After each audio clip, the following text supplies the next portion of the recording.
Guys, welcome to Crazy Burger. So here we have the Sega Mega Drive Mini 2. And this box is absolutely tiny. That's the first thing I've noticed. Anyway, without further ado, let's get started with the unboxing and play on the Mega Drive Mini 2. Let's go. Okay guys, so here we have the Sega Mega Drive Mini 2, which has been released a couple of years after the original one was actually released. The original one seemed a lot bigger. The box was probably about double the size, plus it came with 2 controllers. This one comes only with 1 controller, albeit it is the 6-button controller. Now I did look at the original a couple of years ago and it was okay. It wasn't bad at all. Not the most must-have Mini, but it was alright. You're probably better off just getting the release that was on the PlayStation and the Xbox, to be honest. It was probably a little bit better value for money. But anyway, let's have a look at this. It says there are 53 classic games, 7 bonus titles which haven't been released before, which is quite interesting. I'm going to have a look at that. And obviously the thing about this, there are Mega CD games on this one, and I'm really looking forward to trying them. Unfortunately, yep, the big missing thing for me is there's no Snatcher. You can probably just about make up out here. There's a list of all the games down the side, some box art as well included there. 41 classic titles, 12 Mega CD titles, and there's the list all the way down here. We have covered these, albeit not on this mini machine on the channel, but you can see there are some new stuff here that's not been seen before. Anyway, let's get this box open before we get overexcited here. You can see it's obviously nicely packed. We have a power cable, it's a USB power cable. We've got an HDMI cable, that's pretty good. Now this retails, it's just over £100 in the UK, which is okay. So this is the controller to start with, comes nicely packed. So this is the controller. It's pretty much identical looking to the original 6-button controller that was released. However, it does feel a lot lighter than I remember it. I remember the original being quite heavy. So obviously not a lot to this, bit of plastic. Buttons feel okay, it feels absolutely fine. But obviously time will tell until we actually get the games played. The most important thing in the box is the console itself, and it's really tiny. It's certainly a lot smaller than the original Mega Drive Mini that was released. And here we have it. It's absolutely tiny. Give you a little bit of size comparison. You look, this is really just a phone. Size of the phone, it's just a little bit bigger than a phone. It's absolutely tiny. It's kind of crazy to think about that. It's absolutely tiny. Obviously some reset button here, but on off switch, which is here. Quite cool, didn't think it'd be functional. You can see you can obviously put your finger in here, but it's obviously a non-functional cartridge. You're never going to fit an original cartridge in here. Might have been a nice touch, right enough, but yeah, that's pretty much it. You've got your USB control slot here. If you've got the original Mini, you can probably use your original controllers or any other controller, like an 8-bit do controller, if you're playing 2-player games. Have a look at the back. You've got your power cable option here. It's probably just going to be powered by USB. There's no sort of power brick at all included. There's the HDMI out, and on the bottom here, not really a heck of a lot to see. Just some serial numbers, and you've got this, which is quite cool. This is what you would do if you actually connected it to your Mega CD. You obviously took this off. It's obviously just for decorations purposes, but what you did was, when you had the original Mega Drive Mini or the Mega Drive 2, you would take this off and you would then connect it to the Mega CD 2, which just sat on top of it like that. But I'm absolutely amazed at how tiny this is. It's really just a little sort of ROM box, almost like a Super Console X Pro. It's pretty much along the same lines and size of that. Quite surprised at how tiny it is. It's definitely about half the size of the Mega Drive that was released a couple of years ago, the Mega Drive Mini, that is. Interesting. Anyway guys, that's your look at it. Not really a lot to say about the box. It looks really nice, very nifty. Let's get it plugged in and we'll get it booted up and see how it actually performs. Guys, just a little tip here: when you're turning it on, you need to turn it to the left to actually turn the unit on. And there's no actual instructions in the box. You have to go online to look at it, but it wasn't clear how to actually turn it on. But you have to push this button to the left and it will eventually come on. the screen. A little bit of a weird one, that one. Anyway, it's on. So we're going to have a little look at the Mega Drive Mini 2 and all the games, some of the settings, and go over it a little bit through this video. I'm not going to play all the games in this video. I'll probably leave that to a separate video because it will go on forever if I play every single game. There are too many to go through. So what we're going to do is we're going to have a look at some of the settings that are in the game, sort of different sorting options, how to save, and so forth. There's not an awful lot of settings to do. You can see the X and Y's, sorry, the Y Z button at the top there. You can sort the games. CD first, let me move up to the top so you can actually see. You can sort them by CD first. Number of players, you want 2-player games, that will probably sort it by that for you. You can see obviously it's sorting by 1 player at the top and 2-player games, 1 to 2-player games at the bottom here. So maximum of 2-player game. You can obviously stick in a second joypad of any sort. So an 8-bit controller is probably pretty acceptable. I'm pretty sure a lot of controllers will work. If you've got the original Mega Drive Mini, then you can just plug in one of those and they'll work perfectly fine. So you can sort it by genre. Not really sure what kind of genres there'll be here. Let me have a look. Not entirely sure. Platformers of sorts, beat 'em ups, I guess. I don't know. Not sure how that's working, but anyway, A to Z or Z to A. Pretty straightforward. So I think what we'll do is we'll have a look at the settings. You press X to go into the settings, and there's not an awful lot to see. So one thing you could probably apparent from the unboxing, there is no manual in the actual box. If you want to actually read the manual instructions, I'm not really sure a lot of people do. You probably need to go onto the website here to download the manual for the console and probably some playing instructions for the games as well. There's a real lack of info about the games here. There's languages you can choose.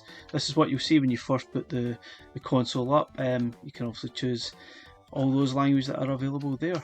For this purpose, this video, it's English, or some sort of English anyway. So yeah, you've got screen settings. You've really got 2 options, 3 if you include the CRT filter. You've got basically full stretch screen, widescreen. Not sure if you'd use that at all. Maybe on a larger TV you might want to do it, but I guess for most people you're going to just have the sort of box mode there, which is just the standard. And you can add the CRT filter by pressing the C button, and that'll put that on and give that kind of a CRT filter effect as if you're playing an arcade game or on an old monitor or something. Not sure I want to do that. You've got some wallpaper settings. I've just got it in default here. There's a few different ones you can set it to, or none at all, whatever you think. Honestly, not really bothered here. Really, just take your pick and choose one. Sound settings. There are 2 options here which I really don't know what the difference is. Choose between one or the other. Not got a clue. Mode button setting. Honestly not too sure about that one. Quick open. I guess you need to hold it. I don't know. That's obviously different options for whatever you want to see happening with your button pressing. Staff credits, legal noticing, blah blah blah. That's about it. So absolutely nothing special. There's very little options there for smoothing of the graphics that you would probably have seen on the sort of PS4 and Xbox collection that was released a couple of years ago. There's lots of different settings in there to smooth graphics, make them a little bit sharper, make them a little bit smoother. I don't know. There's very little to choose here. So right away, that's quite disappointing. Although that is exactly the same as the original Mega Drive Mini that was released. There's very little extra here that's been included. A little bit disappointing. You just have to take it as it comes basically. But for me, I would like to see a little bit more options in there. Now let's kickstart a game. There are obviously games here that you probably won't recognise. And if I sort it by release date and go to the bottom, you'll see there are these games that are being added which you probably have never seen before. Some of them you should have seen before, some of them are just new versions of older games or maybe not previously released. And they go from Space Harrier 2 includes Space Harrier 1 and 2, slightly more advanced version I believe, Spatter. Now a lot of these games are really quite basic. They're not really great additions to be honest, they're okay but nothing special. So what we'll do is we'll jump into a game. I'm not really sure what one we'll pick to showcase the video. Let's go down to an old favourite. I've got Street Fighter 2. There's a huge list of games here guys. Obviously I'll leave the list in the description if you want to actually look at the game list. And I will go through every single game in a future video. But in this purpose of this video, we're just going to play some games. and really just show you some of the options that are available. Yep, so I was going to jump into Streets of Rage 3. So here's the option. This is what you get. There's no instructions how to play. There's no button, what each button does. You really have to go onto the website, which is really, really unhelpful. For me, this is quite sloppy stuff. It's pretty basic to add that. It's not too much hassle, surely. So again, here you probably see where is the save and load screen. You won't find that here either, unless I'm missing something. I do not know. But you can see here, all you need to do is press the game to start. A or B to confirm. A or C, sorry, to confirm. B to cancel. And that's it. I will show you how to access the save screen. It is not the most obvious. You can't actually press any button on the controller to access it. So immediately I think we've got a small fail there. Obviously there's no extra buttons on the controller to access it, so you need to press the reset button on the actual console. But I'll show you that in a little second after we'll have some quick gameplay of Streets of Rage. Now, the emulation seems quite good. There's definitely the games are running at a decent speed. This is the Mega Drive game we're playing at the present. I thought the games were just a little bit blocky. I would have liked to have maybe smoothened it out a little bit, have that option at least to do that. But everyone's different. Some people would like to see every pixel, I guess. Some people would probably prefer to smooth out. But it would be good to have that option. Here you really don't have much option at all. Okay, so what I'll show is how to actually save the game. So what to do, you actually need to press the reset button, which is the right button on the console. There is only two buttons. There's an on-off switch and an on-off slider. You need to slide it left to turn it on, which is probably the opposite to what it was like originally. So a bit sloppy again for me. So if you want to access or reset the game or go back to the main menu, you need to access all this through the reset button on the console. So once you press the reset button, you can see here you've got your save and load options. So you want to save, just choose the save slot and just press save. Yep, and then that will jump into there. So you want to load a game, you need to actually start the game first, then come back and press the reset button as your game's starting, and then load in your previous save. Very sloppy again, which is a bit crazy. You can't just immediately jump into your save state. You want to reset the game or return to the main menu, you do it from here. So what we'll do is we'll return to the main menu again and we'll change some of the settings. We'll put the CRT on, put the widescreen on, just to show you those options actually working. Not my preference, but I'll actually show you them working just for the sake of it. Let's see. Maybe we'll do a CRT and screen setting at the same time so you can actually see it. So let's stretch the screen a little bit, turn the CRT filter on, go back, and we'll start the game again. Did I actually save that? Yes, it did. Even though I pressed cancel, it still saved it. Very bizarre. Okay, let's jump back into the game. See, there's no option to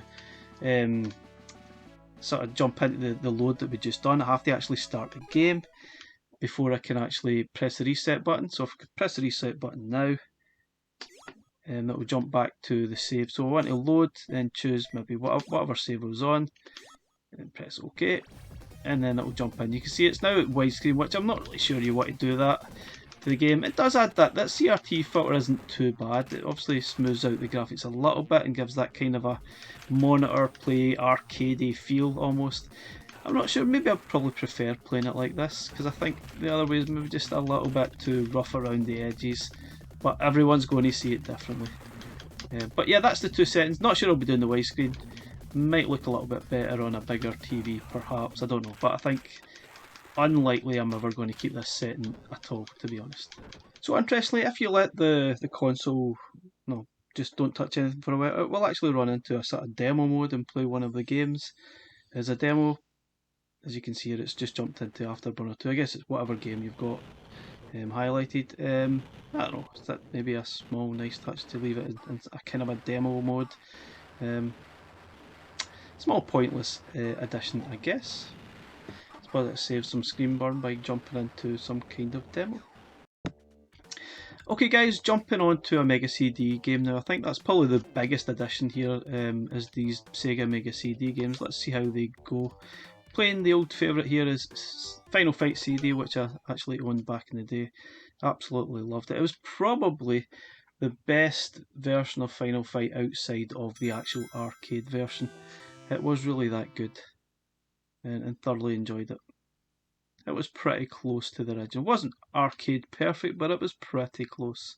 Obviously, with it being on CD, you had that CD quality sound, and it certainly helped.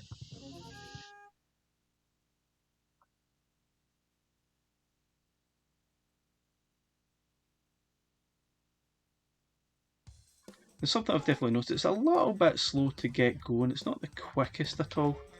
And especially going back to the sort of save screen in the main menu for it, there's just a little bit of a delay here and there. And here's the final fight.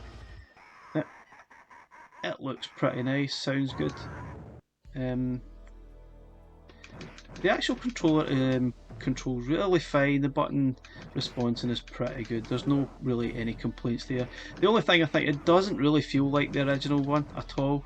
There's just a lack of weight to it, it really just feels like a cheap bit of plastic. But it functions well, I don't have any complaints of how it actually performs. It just doesn't feel like a Sega Mega Drive original 6-button controller, it just feels really cheap. See, this plays absolutely fine, there's no problems here. Obviously this is a 2-player game, you could probably get another controller in and play 2-player if you have someone else that's willing to help. This is definitely one of those games where 2 players would be better. Classic game. Yeah, it's pretty decent as well, very close to the arcade version. Okay guys, going to shut up for a little bit. Yep, I'm going to shut up and play through a couple of games, see what they're like. Not everyone, I'm just going to handpick a few games and let it play through and see what you think, and then we'll maybe sum up at the end what my final thoughts are of this little mini console.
Nah.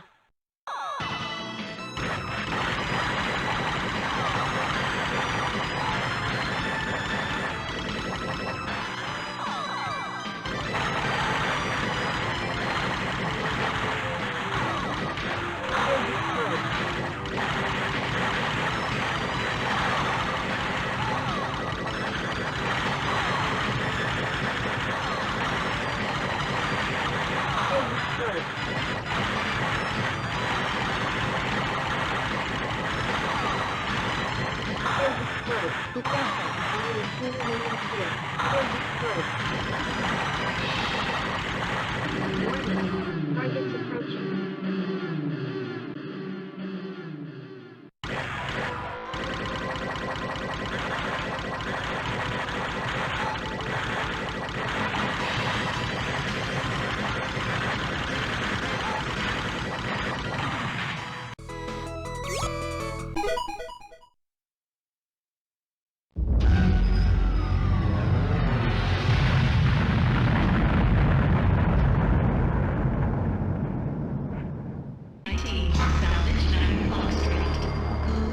Here we go again.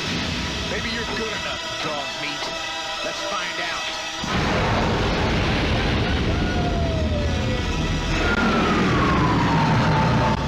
Freeway junction's coming up. Stay cool. Don't let them freak you out. Catfish the whole hog. There's something breathing down here. Uh-oh. I'm Renegade bait! The critter's at play! Another play!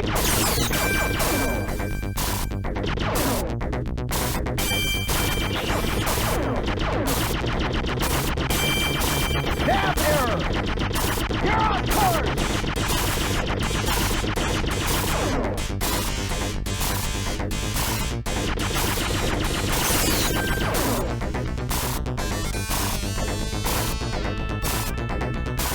Remember your jump data!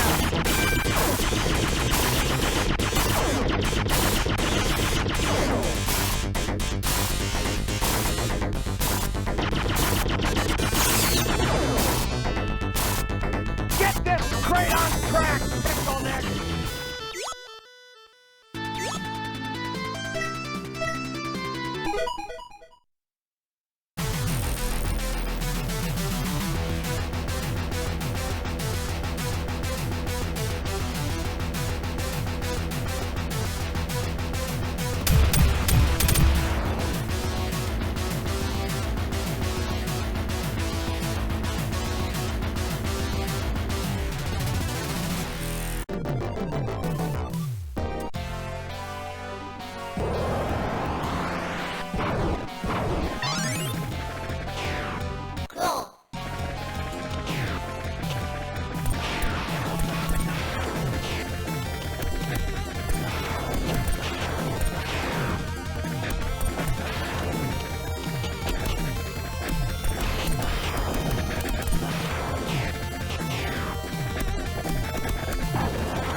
Okay guys, before we wrap up, we're going to look at the new games that have been added, because these games are probably unknown to a lot of people. Some of them you'll probably recognise as other versions on other machines, but let's have a look at them anyway.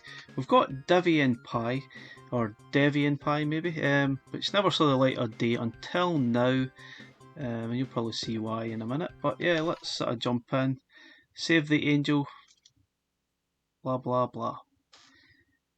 Now, a lot of these games are pretty basic. I don't think we're got any huge in-depth. You can see there's obviously it's not in English. Hopefully that won't be a too big an issue to actually play the game. Let's sort of jump through that. It's not as if I can read it anyway. So as you can see on the screen, it says Deviant Pie. Yep, push start. Don't know what any of the options are, but I guess I'll choose number 1. And if anyone has any idea what to do here, please let me know, because I haven't got a clue. What to do, I do not know. So I need to try and maybe destroy the block there, I don't know, or try and get to the other side and destroy the other side, I don't know. Not entirely sure. Kinda seemed like a Pong style game. I guess, I don't know, that's probably a really rough description of how the game plays, I'm not sure. Bizarre. Not sure if I'm playing against anyone or just playing against myself, not entirely sure. Okay, anyway, that's a very bizarre game.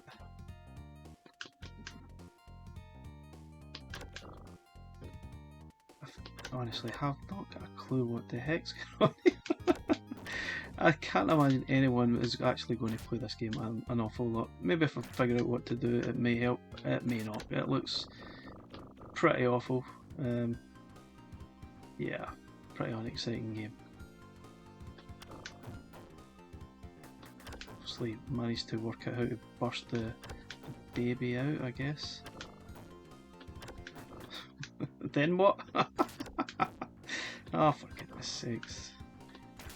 Yep, I think they could have easily just not bothered including this game. It's pretty awful.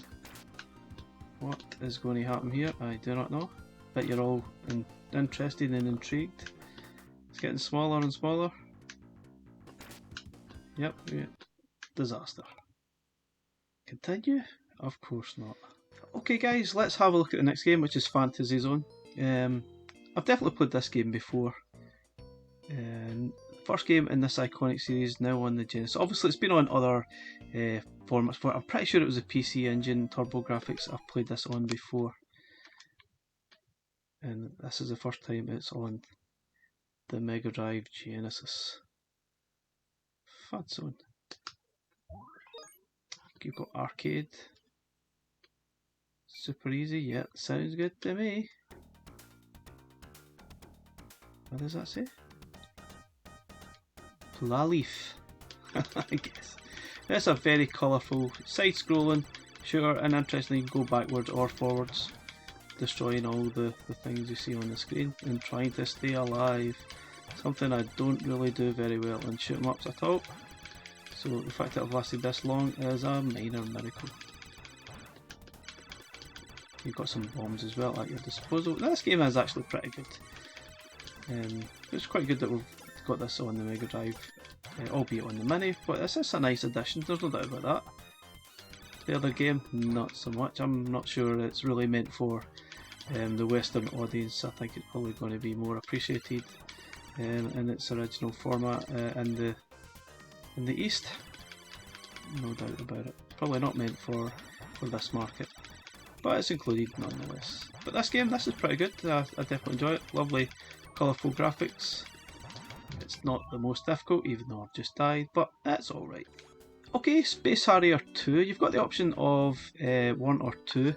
You say, what if the Genesis Mega Drive could handle sprite scaling? Wonder no longer. This 3D classic gets a revamp. Great stuff. So you got the option of either or. Not really a huge fan of these games back in the day, to be honest. I was never particularly good at them. But I suppose it's nice that they are on here in a slightly more advanced form.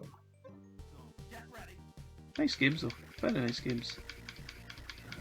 Quite different to anything else you've probably played. Not an awful lot of games like this style. And I've died instantly, yep. I do that quite often in these style of games.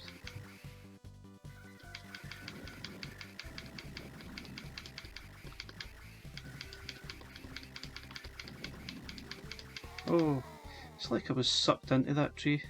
There was no avoiding it, it dragged me in.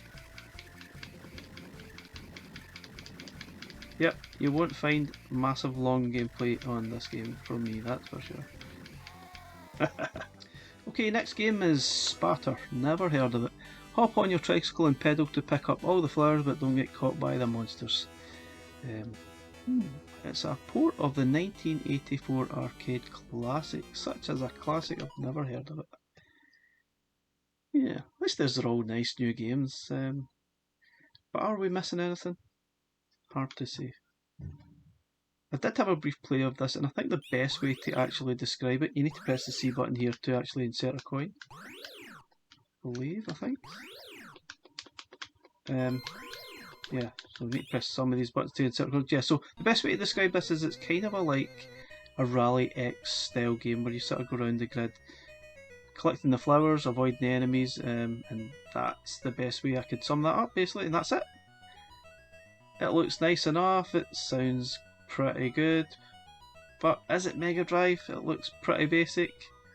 Don't know, I'm not sure.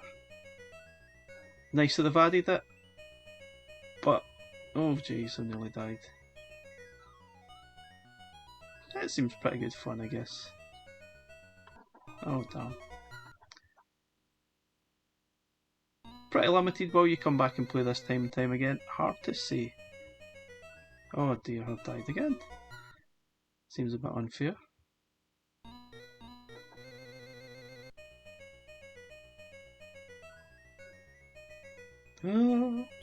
Yay!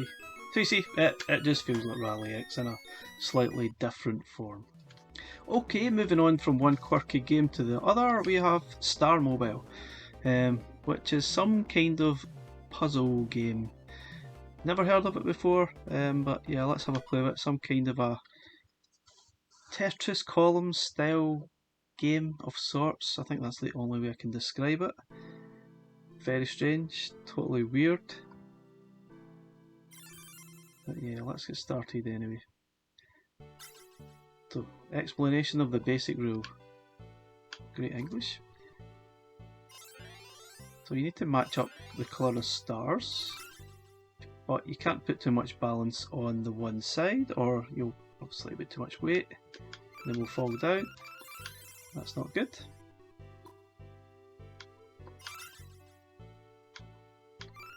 Okay, sounds pretty straightforward I guess. You need to obviously match up your colour of stars on each side and just watch the balance as you're going.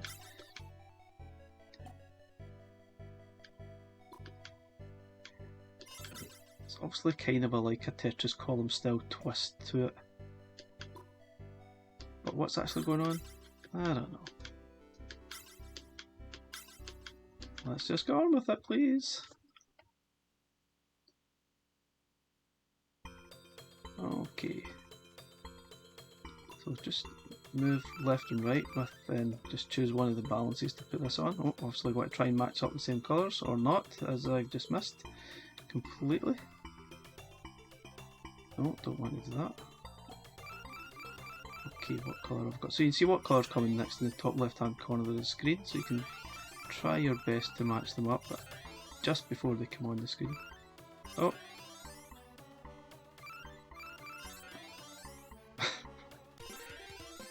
Okay, do I know what I'm doing? Yeah, level clear. Nope, I don't know what I'm doing. Might take a little bit to figure out what the heck's going on there. Okay guys, let's have a look at the second last game. We've got Super Locomotive. It's a fast-paced track switching arcade game. Now this one feels very much like a kind of phone game more than anything else. Yeah, I'm not really sure this is Mega Drive quality, but let's have a look nonetheless. Just feels kind of like a tacked on game. This obviously looks like it was originally an arcade game, I guess from 1982. The fact that we've got insert credit. Press the C button to insert credits apparently. Obviously it doesn't tell you that, you have to guess, unless you've read all the manuals online, which, you know, obviously I didn't. So, yeah, obviously don't get caught napping on the train, because you will probably crash. So I need to press right to get going here, and switch between tracks so I don't crash into something. Press the A button to try and get some steam up, and avoid that. Yeah, I'm doing this really well. So it'd be nice to have a control screen so you knew exactly what the controls were. There's no way of avoiding some of these obstacles on the track. Yeah, this is pretty garbage. Okay guys, last game to look at of the new games that have been added are Puyo Puyo Sun. VS Pure Son if you want, or Versus. It's obviously a 2-player Versus mode from the third game in the iconic Puzzler series. Again, I'm not sure why you'd want to include this, because we obviously, on the original Mini, we had the Dr. Mean Bean's Mean Machine, which is pretty much the same idea. But yeah, let's have a bash at it. Anyway, it's a 2-player versus game, so obviously I'm on my own here. This is all rather pointless. These are nice games though, they are quite addictive to play. And it might be quite good if you've got someone to play this with. That would be quite cool. What am I choosing? What's my options here? Absolutely nothing. Yeah, that's all very interesting. So, obviously, the way it is, I can only really play... Okay, it's absent. Who am I playing against? Nobody. So I'm basically... yeah, I'm not going to say it. I'm obviously playing against nobody. Let's be skeleton. That's basically just playing in practice mode. So if you don't have a friend, this game is pretty much pointless. Yep, practice mode we got. And yeah, if you've never played this game before, it is very addictive, really good. Match up 3 or 4 colours, so 4 colours in a row or together anyway, and they will disappear, and then obviously usually creates something onto the other screen, and then their screen will fill up and they will end before you do. It's pretty addictive stuff, but obviously on your own it's probably not a lot of fun at all. Okay guys, just another little tip before I finish here. Obviously if you're saving the game here, I'm just going to save the game we're playing, and then you can actually lock it. If you go down to it, you can actually lock that save by pressing one of the buttons. So if you press the C button, it allows you to be able to lock save data in case you override it. So if you don't want to lose a save, maybe you're playing one of the RPG games, you don't want to lose it, then press the C button to lock it, and then you will not override it, which is probably quite helpful, but you know, it's not even mentioned on the screen there until you actually press the C button. So I guess it's in the manual, but there should be some sort of tips on the screen to actually tell you that. Okay guys, so obviously I'm not going to play through every game. I will do in a future video, we'll go through every game. I'll even do it on commentary and I'll talk you through every game and give you my opinion of them. From what I've played so far, there are a really good selection of games here. The variety is pretty good. I think what I would have liked to have seen was a little bit more, maybe some sports games, because I think that's the genre we're probably missing here. There's no ice hockey, there's no American football, there's no soccer, there's no football. Stuff like that you would have loved to have seen. Admittedly, some of the games would probably have been heavily licensed games like NHL 95 or 94 or the Madden games, for example. Probably not going to happen, but the selection of games is actually pretty good. You could probably arguably say the selection of the games on this is probably better than the original. There's some games that are probably a little less known, but doesn't mean they are not good. Some really decent games here that I'm definitely going to play through. It's nice that they've added the Mega CD games. It's not nice that they didn't add the Snatcher game, because probably one of my favourite all-time Mega CD games is Snatcher. And another question mark is, where is all the Sega 32X games? Is that for the Mega Drive Mini 3 that's coming out in a few years? Who knows, but it would have been nice to have them included there. But there are a nice selection of games. It's going to be good fun, but is it for everyone? Probably not. I think it's more going to be for the collectors out there rather than a casual player. You could probably just play these on any emulator out there. Just the same if you're not really bothered about collecting the mini console. Should you pick one up? I mean, if you've got some money to burn, why not? I guess it's alright as a nice little present. It's very tiny, it won't take up a lot of space. The only thing that worries me is maybe the sort of way that it's been dealt here. It's a little bit sloppy. The menu navigation from coming out of a game and back in, the save and loads function, the lack of settings in the screen, you can't really do a heck of a lot with the graphics. It's pretty sloppy stuff. A little bit more work would have been nice there, to be honest. It's pretty sloppy going between games. That really isn't cool at all. However, the game emulation is actually pretty good. Obviously, you notice their Fatal Fury, there was a little bit of slowdown, but not entirely sure that's the Mini's fault, because I'm pretty sure that game played like that originally. But apart from that, I thought the emulation was pretty good on a lot of the games that I played. There's definitely some classics here that you'll recognise, maybe a few that you don't. The new games that they've added aren't really worth bothering about, to be honest. Not really great. It's nice that they've added some new games, but none of them are particularly memorable. They're all instantly forgettable and throwaway. I wouldn't say they were for the Western market, to be honest. But overall, I think it's probably a bit of a miss for me. I think it's nice, some good games, but again, I think they've probably messed up with slightly sloppy work on some of the menu navigation screens there. But yeah, if you want to collect it, it's a nice little collectible. Might be better off waiting until it goes down in price a little bit maybe, but knowing these things, they probably go up in price. If you're looking on Amazon at the original, it's way overpriced to what I originally paid for. But yeah, I'll play out a couple of games to finish off the video, but thank you very much for watching. I will do a video further down the line of playing every single game with some commentary at some point. Thanks for watching. I'll catch you in the next one, guys.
I was young once too, you know.